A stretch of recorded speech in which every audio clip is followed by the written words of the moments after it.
Shalom, damai di hati.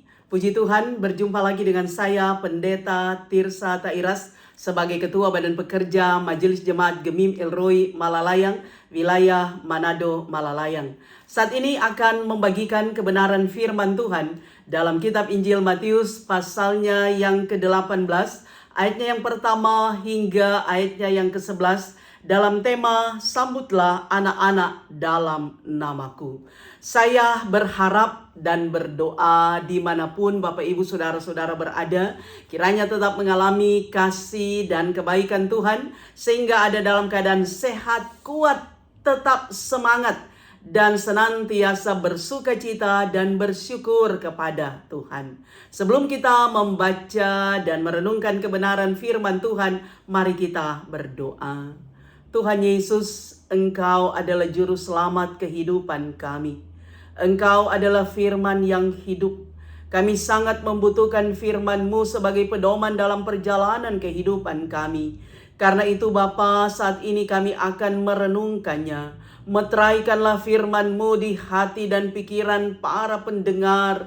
Bahkan Tuhan menaruh perkataan-perkataan-Mu di mulut hamba-Mu. Diperkatakan kepada banyak orang, sehingga banyak orang yang boleh menyaksikan kebaikan, kasih, dan mujizat-Mu Tuhan. Dengan firman-Mu yang menjadi kekuatan. Dalam nama Yesus kami berdoa. Amin.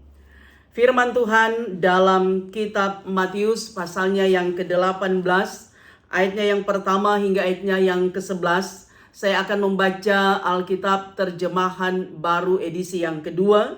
Ada dua perikop di dalamnya, yaitu siapa yang terbesar dalam kerajaan sorga dan siapa yang menyebabkan orang berdosa. Firman Tuhan berkata seperti ini. Pada waktu itu datanglah murid-murid itu kepada Yesus dan bertanya, siapakah yang terbesar dalam kerajaan sorga? Yesus memanggil seorang anak kecil, menempatkannya di tengah-tengah mereka, dan berkata, sesungguhnya aku berkata kepadamu, jika kamu tidak bertobat dan menjadi seperti anak kecil ini, kamu tidak akan masuk ke dalam kerajaan sorga. Oleh sebab itu, siapa saja yang merendahkan diri dan menjadi seperti anak kecil ini, dialah yang terbesar dalam kerajaan sorga. Siapa saja yang menyambut seorang anak seperti ini dalam namaku, ia menyambut aku. Siapa saja yang menyebabkan salah satu dari yang kecil di antara yang percaya kepadaku ini berbuat dosa, lebih baik baginya jika sebuah batu giling diikatkan pada lehernya, lalu ia ditenggelamkan ke dalam laut. Celakalah dunia dengan segala hal yang menyebabkan orang berdosa. Memang hal-hal itu harus ada, tetapi celakalah orang yang mengadakannya. Jika tanganmu atau kakimu menyebabkan engkau berbuat dosa, penggal dan buanglah. Lebih baik bagimu masuk ke dalam hidup dengan tangan buntung atau timpang daripada dengan kedua tangan dan kedua kaki utuh dicampakkan ke dalam api kekal. Jika matamu menyebabkan engkau berbuat dosa, cungkil dan buanglah. Lebih baik bagimu masuk ke dalam hidup dengan satu mata daripada dengan dua mata dicampakkan ke dalam api neraka. Ingatlah, jangan menganggap rendah salah seorang dari yang kecil ini. Sebab aku berkata kepadamu, malaikat mereka di sorga selalu memandang wajah Bapakku yang di sorga. Sebab anak manusia datang untuk menyelamatkan yang hilang. Demikianlah pembacaan firman Tuhan. Bapak Ibu, saudara-saudara yang kekasih di dalam Tuhan. Hidup manusia selalu ada fase dalam perjalanan kehidupan di dunia ini. Tentunya fase sebelum kelahiran dan sesudah kelahiran. Nah, fase sebelum kelahiran adalah ketika kita masih janin, bayi ada dalam kandungan. Dan fase sesudah kelahiran adalah kita menikmati bayi, masa bayi, anak-anak, masa remaja, masa pemuda, orang tua, dan menjadi lansia. Nah, saudara, orang seringkali mengatakan bahwa masa yang paling indah dari fase kehidupan manusia adalah masa muda. Namun disadari saudara, jujur kita mengatakan, kita yang pernah jadi anak-anak juga, kita yang pernah menjadi orang muda, maka bukan cuma fase kemudaan menjadi orang muda itu yang membawa kenikmatan atau keindahan. Tapi masa anak-anak juga adalah masa yang sangat indah. Karena di masa anak-anak kita bebas leluasa untuk berekspresi, bermain, kita bisa tertawa lepas. Bahkan anak-anak itu identik dengan keoriginalan hidup. Artinya murni, pure saudara. Bahwa anak-anak belum terkontaminasi dengan keegoisan, dengan keangkuhan, dengan kemunafikan, dan hal-hal lain yang sering kali menjerumuskan manusia ke dalam dosa. Tapi seorang anak itu selalu identik dengan kepolosan, dengan kerendahan hati, bahkan dengan kemurnian hati. Itulah dunia anak-anak saudara. Dunia yang sangat enak, yang sangat leluasa bagi kita untuk bisa tertawa lepas. Dan karena itu sekali lagi mau dikatakan masa anak-anak adalah masa yang sangat indah. Karena memang belum terkontaminasi dengan hal-hal yang mengantar manusia terjebak dalam dosa. Tetapi sekali lagi anak-anak menunjukkan keoriginalan, original, murni. Bahwa apa yang ada dalam hati dan pikirannya itu yang terekspresi lewat raut wajahnya, tapi juga lewat kata-kata. Bahkan juga sangat polos, rendah hati, dan tidak ada kemunafikan atau hal-hal lain yang sering kali dimodifikasi ketika sudah dewasa. Nah saudara-saudara, karena itu dalam perenungan kita saat ini lewat kitab Injil Matius 2 perikop di dalamnya. Perikop pertama, saudara, murid-murid datang kepada Tuhan Yesus dan mereka bertanya, siapakah yang terbesar dalam kerajaan sorga? Nah saudara-saudara yang kekasih di dalam Tuhan, jawaban Tuhan Yesus dari pertanyaan murid-murid barangkali tidak sesuai dengan cara berpikir mereka atau jawaban yang mereka harapkan. Karena Yesus tidak mengatakan bahwa yang terbesar dalam kerajaan sorga adalah orang yang pintar, adalah orang yang hebat, adalah orang yang jago, adalah orang yang berwibawa, adalah orang yang terhormat, orang yang ternama, orang yang populer, orang yang punya kedudukan. Ini bukanlah jawaban Tuhan Yesus.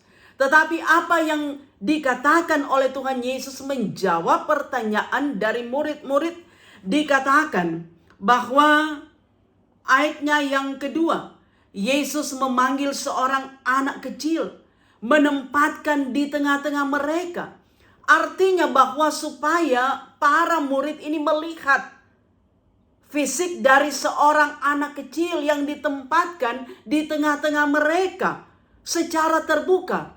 Dan jawaban Yesus dikatakan, sesungguhnya aku berkata kepadamu, jika kamu tidak bertobat dan menjadi seperti anak kecil ini, kamu tidak akan masuk ke dalam kerajaan sorga. Jadi jawaban Yesus, siapa yang terbesar dalam kerajaan sorga? Pertama itu adalah bertobat. Bahwa orang harus mengalami pertobatan. Kedua, harus menjadi seperti seorang anak kecil. Mengapa Yesus mengatakan demikian? Mengapa harus bertobat untuk menikmati kerajaan sorga? Ingat saudara, kita menyembah Allah yang kudus. Allah yang kudus adalah Allah yang tidak pernah kompromi dengan dosa.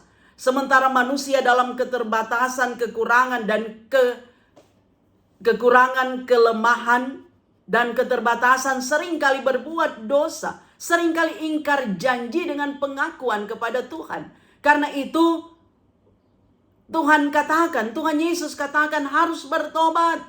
Harus tanggalkan semua dosa yang menghambat hubungan kita dengan Tuhan bisa terhubung dengan baik. Menghambat konektivitas kita dengan Tuhan Allah, yaitu dosa.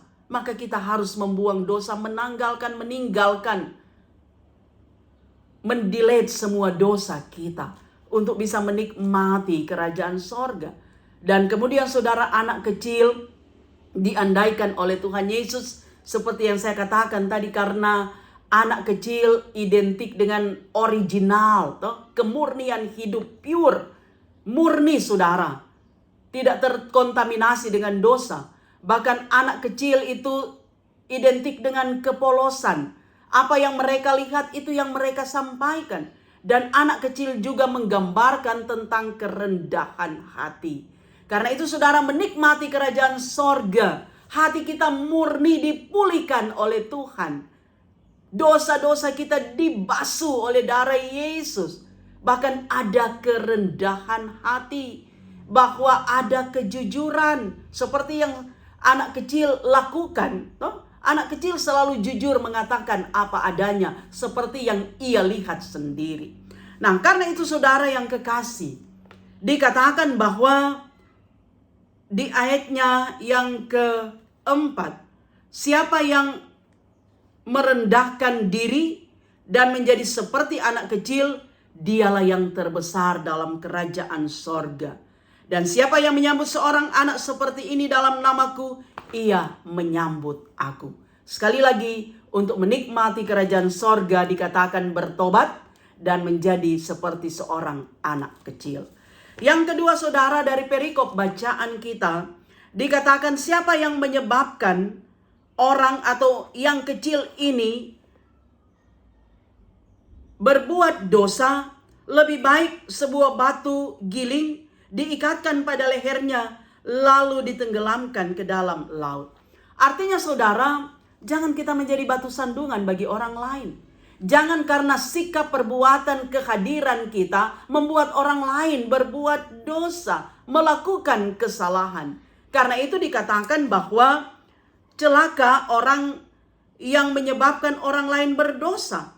Bahkan kalau tangan dan kaki kita itu menyebabkan engkau berbuat dosa, penggal dan buang. Kalau matamu menyebabkan engkau berbuat dosa, cungkil. Lebih baik satu tangan, satu kaki, ataupun satu mata daripada dua-dua itu berdosa.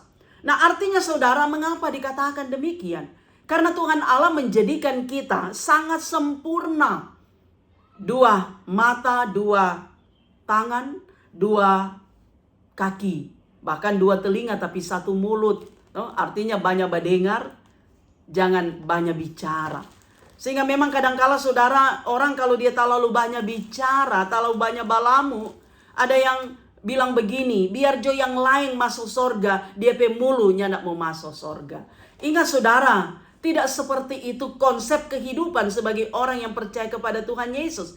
Bahwa seantero kehidupan kita 100%, totalitas hidup kita dijadikan Tuhan sangat sempurna. Karena itu utuh ketika kita lahir. Dan ketika kita menikmati kerajaan sorga. Itulah hidup kita, hidup manusia. Bahwa ada saat kita menikmati kehidupan dalam kefanaan, tapi juga ada saat kita akan menikmati kekekalan atau keabadian. Tapi itu adalah urusan Tuhan. Sesudah kematian, keabadian, kekekalan, hidup yang kekal, Yom Yahweh, hari Tuhan, Maranatha, itu bukan urusan kita, itu adalah urusan Tuhan. Urusan kita adalah ketika kita ada dalam kefanaan di dunia ini. Dan ingat saudara, kerajaan sorga bukan nanti sesudah orang mati. Bukan nanti sesudah Yom Yahweh, hari Tuhan. Bukan nanti sesudah Tuhan datang kedua kali, Maranatha. Tapi perwujudan kerajaan sorga itu dimulai di dunia ini. Dalam kefanaan, ketika kita diberi kesempatan untuk menikmati hidup. Dan gambaran kerajaan sorga seperti sorga saudara, penuh dengan kehidupan yang bersih, yang jernih, yang putih. Ada damai sejahtera, ada sukacita di sana. Artinya segala hal yang baik itu digambarkan ada dalam kerajaan sorga. Maka itu juga dalam perwujudan di dunia ini saudara. Kita menikmati kehidupan yang penuh damai sejahtera. Kehidupan yang penuh dengan sukacita. Seperti gambaran anak kecil tadi. penuh dengan kemurnian, ketulusan, kepolosan, kejujuran, kerendahan hati. Karena itu saudara, ketika kita menikmati perwujudan kerajaan sorga di dunia ini, maka harus ada pertobatan, metanoia. Artinya saudara, kita meninggalkan segala dosa kita. Ada introspeksi diri. Apalagi somo Natal, saudara, somo bulan Desember. Maka kita membenahi kehidupan kita. Sekalipun tidak segampang membalikkan telapak tangan untuk mengalami metanoia, pertobatan. Tetapi ini menjadi satu keharusan bagi setiap orang yang mengaku percaya kepada Tuhan Yesus Kristus. Ada pertobatan. Artinya saudara, firman Tuhan yang selalu kita dengar, kita renungkan, itu mengoreksi kehidupan kita. Itu mengingatkan kita. Itu senantiasa menjadi pedoman bagi kita. Bahwa sesungguhnya kalau hidup kita masih menyimpang ke kiri, menyimpang ke kanan, maka kita harus datang kepada Tuhan. Kita harus bersembah sujud kepada Tuhan. Mohon ampun supaya hidup kita lurus berjalan ke depan. Untuk kita menikmati kehidupan bersama dengan Tuhan. Menikmati perwujudan kerajaan sorga. Ada damai, ada sukacita, ada rasa bahagia. Kita bisa tertawa lepas seperti masa kanak-kanak yang dinikmati oleh anak cucu kita. Itulah kehidupan kita saudara. Sebab disadari kalau torang baking dosa, kalau kita menyakiti hati orang lain, jangankan di luar rumah, dalam komunitas keluarga, kalau suami istri saling menyakiti, kalau orang tua anak saling menyakiti, entahkah itu dengan kata-kata atau dengan sikap sifat perbuatan yang menggusarkan, yang tidak mengenakan, apakah enak torang hati? Apakah torang mutasono sadap saudara? Tentu tidak demikian. Itu akan mengganjal saudara. Kita berbuat dosa, kita akan dikejar dengan dosa itu. Karena itu saudara, mari kita berupaya dalam kehidupan kita di komunitas manapun, kehadiran kita tidak menjadi batu sandungan seperti yang dikatakan dalam firman Tuhan. Tidak membuat orang lain kecewa, tidak membuat orang lain berdosa, tidak membuat orang lain sakit hati, apalagi Tuhan. Tapi mari kita berupaya semaksimal mungkin. Karena itu memang sama seperti anak kecil. Kita membutuhkan kerendahan hati saudara. Tanpa kerendahan hati, sangat sulit bagi kita untuk berkomunikasi dengan orang lain. Sangat sulit bagi kita untuk melepaskan pengampunan, memaafkan orang lain. Sangat sulit bagi kita untuk berinteraksi dengan orang lain. Kalau tidak ada kerendahan hati. Kalau yang ada adalah keegoisan, ketamakan, arogan, kesombongan, keangkuhan, kemunafikan, atau hal-hal lain saudara yang membuat konsentrasi hubungan kita dengan Tuhan itu tidak ada, maka sulit bagi kita menikmati kerajaan sorga. Sulit bagi kita saudara untuk merasakan kebahagiaan ketika kita ada di dunia ini. Relationship, artinya hubungan kita, persahabatan kita dengan orang lain itu tidak baik, tidak bagus kalau tidak ada kerendahan hati. Yesus saja saudara, raja di atas segala raja, dia merendahkan diri, merendahkan hati saudara. Sekalipun Yesus dia dihina, Yesus diejek, diludahi, Yesus dikhianati. Tapi dalam kerendahan hati, kesabaran, ketaatan, Yesus melakoni kehidupan selama dia ada di dunia ini. Supaya saya dan saudara bisa mengalami pengampunan, keselamatan, bahkan kehidupan yang kekal. Nah karena itu saudara, belajar dari firman Tuhan ini, mari kita mengoreksi kehidupan kita. Benahi kehidupan kita, atur strategi, bahkan introspeksi diri. Ada metanoia, ada pertobatan, tinggalkan yang lama. Tutup buku lama, kita buka lembaran kehidupan yang baru. Firman Tuhan terus menguatkan dan menginspirasi kita. Kita mohon Roh Kudus dalam kerendahan hati, agar supaya kita diubahkan oleh Tuhan. Sebab orang kalau mau berubah, cuma dengan kekuatan sendiri tidak mampu. Tapi kuasa Roh Kudus mampu menebus hati kita yang paling dalam. Pikiran kita, sehingga hanya dengan kuasa Roh Kudus mujizat boleh kita alami, boleh terjadi dalam kehidupan kita. Kita dibaharui, kita dikuatkan oleh Tuhan. Sebab kalau kita dibaharui, upgrade kehidupan kita saudara, bahasa anak muda, upgrade hati kita, upgrade pikiran kita, upgrade iman kita, maka tora akan naik kelas, level up toh. Tora akan naik tingkat lebih atas keimanan kita. Kita semakin dewasa dan kehidupan kita saudara akan diberkati, tapi juga menjadi berkat bagi banyak orang. Nah, kalau hidup yang demikian itu berarti orangnya jadi batu sandungan bagi orang lain. Tetapi kehadiran kita membawa sukacita, membawa kegembiraan, membawa pelita menjadi pelita bagi orang lain saudara. Dan kita yakin bahwa siapapun kita menghendaki hal yang demikian. Karena itu saudara, mari seperti anak kecil dengan keoriginalan hidup, dengan kemurnian hati dan pikiran, dengan kepolosan, dengan kejujuran, dengan kerendahan hati, kita boleh menikmati kehidupan ini. Sebab hidup ini cuma satu kali. Hidup tidak berjalan ke belakang, tidak juga jalan di tempat, tapi hidup berjalan ke depan. Bersama dengan Tuhan tidak ada yang mustahil. Kita buka ruang hati kita. Roh Kudus bekerja. Tuhan memampukan kita. Sehingga kita akan mampu menampilkan hal-hal baik, hal-hal yang berkenan kepada Tuhan Allah. Sehingga hidup kita betul-betul menjadi berkat, membawa pesona yang baik, mempesona bagi orang lain. Artinya bahwa kehidupan spiritual iman kita boleh kita nampakkan bahwa inilah sejatinya hidup orang Kristen percaya kepada Tuhan Yesus yang terus membawa kegembiraan, sukacita dan berkat bagi banyak orang. Tuhan memberkati kita semua. Amin.